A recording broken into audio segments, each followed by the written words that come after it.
नमस्कार दोस्तों, बहुत बहुत स्वागत है आप सभी लोग का एक ऑफिस है। आप सभी लोग के अपने YouTube channel extra tips classes पर काफ़ी बड़ी अपडेट सामने निकल करके आ रही है संविदा भर्ती विरोध को लेकर के।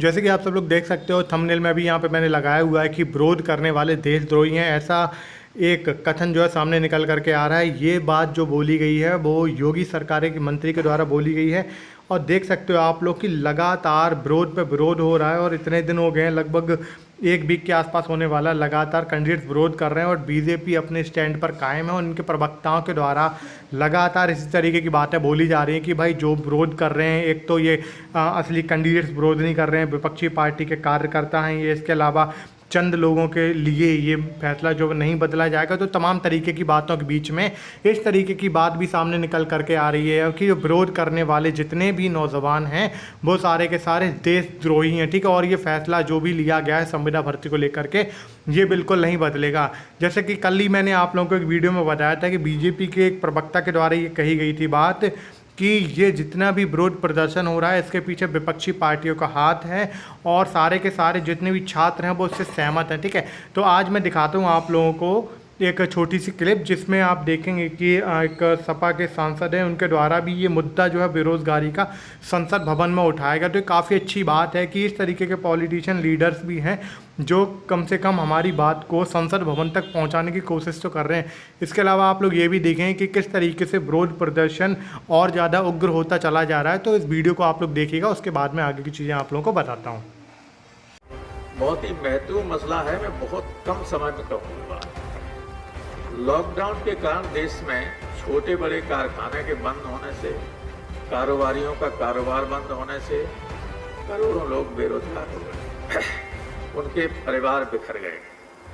बच्चों की पढ़ाई लिखाई तो दूर, उन्हें भूखे पेट सोने के लिए कभी कभी विवश होना पड़ रहा है। पढ़े लिखे लोगों के लिए, जिनके लिए गवर्नमेंट ने व्यवस्था की है 5 साल के लिए कॉन्ट्रैक्ट पर रखे जा रहे हैं, 5 साल बाद समीक्षा की जाएगी। वे भी असमंजस में हैं कि रहेंगे कि नहीं रहेंगे।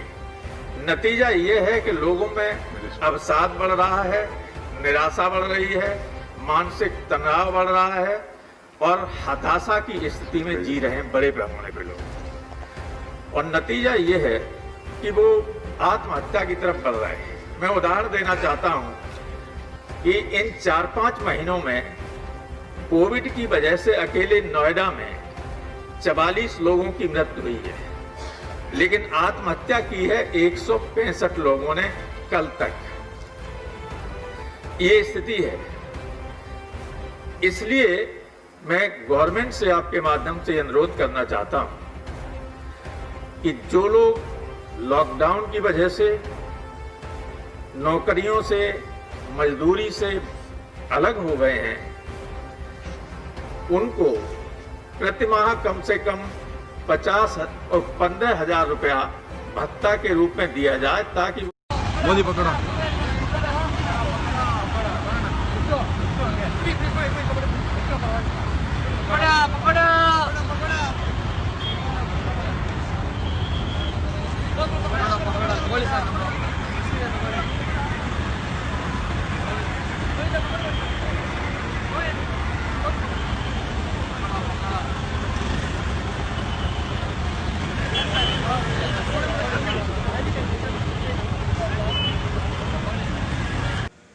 दोस्तों आप लोगों ने देखा होगा किस तरीके से राम गोपाल यादव जी ने जोर शोर से बेरोजगारी के मुद्दे को संसद भवन में उठाया। इसके अलावा संविदा भर्ती के नए पैटर्न को लेकर के सरकार से सवाल भी पूछे कि आखिरकार ये संविदा भर्ती वाला जो पैटर्न है इससे किसका भला होने वाला है, ठीक है। तो ये हमारे लिए काफ़ी अच्छी बात है कि चलो हम लोगों का ये जो मुद्दा है संविदा भर्ती के विरोध वाला कम से कम संसद भवन तक तो पहुँच पाया। और आप लोगों को ये तो मालूम ही होगा कि नेशनल टेलीविज़न वाले तो इस तरीके के टॉपिक्स को कभी कवर ही नहीं करते हैं, पता नहीं इसके पीछे उनकी क्या मंशा होती है।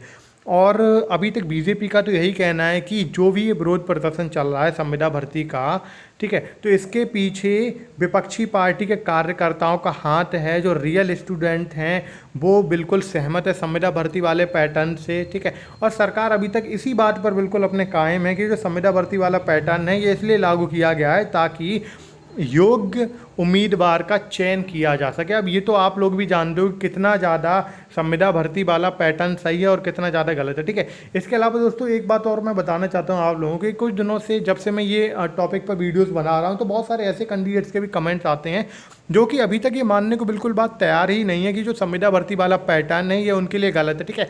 तो उनके द्वारा अभी तक यही बात बोली जा रही है कि योगी सरकार की तरफ से जो भी डिसीजन लिया गया है बिल्कुल सही है।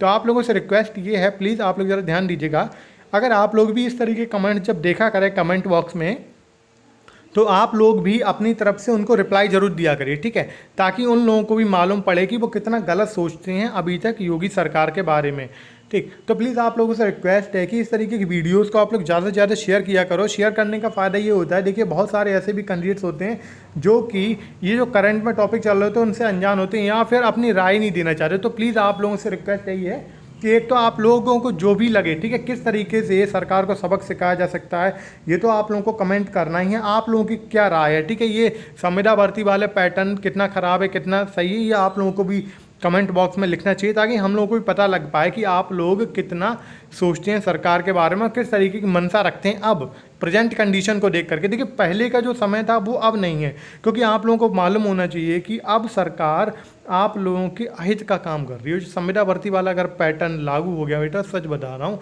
बहुत ही बड़ी प्रॉब्लम हो जाएगी, आप लोग बहुत ही बड़ी मुसीबत में फंस जाओगे, क्योंकि इससे देखेंगे आप लोग की मानसिक तनाव सबसे ज़्यादा होगा।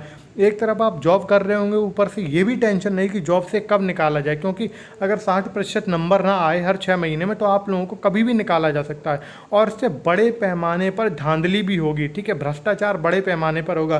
क्योंकि बहुत सारे ऐसे भी कैंडिडेट्स होंगे जो जिनसे बहुत सारे लोग चिढ़ते भी हैं, ठीक है, तो उनके लिए क्या मुसीबत हो जाएगी, मुसीबत ये हो जाएगी कि उनको ज़बरदस्ती भी हटवा सकते हैं। क्योंकि आप लोगों को मालूम है कि संविदा भर्ती वाला पैटर्न आया है तो इसमें जुगाड़ें बहुत ज़्यादा चलेंगी अगर ये लागू हो जाता है तो। सो प्लीज़ आप लोगों से रिक्वेस्ट है कि आप लोग भी अपना कमेंट बॉक्स में कमेंट जरूर किया करिए कि आप लोग क्या सोचते हो, और प्लीज़ अपने दोस्तों में जरूर शेयर किया करिए। तो अब मिलते हैं हम लोग अनदर वीडियो में, तब तक के लिए bye bye, take care and thanks for watching.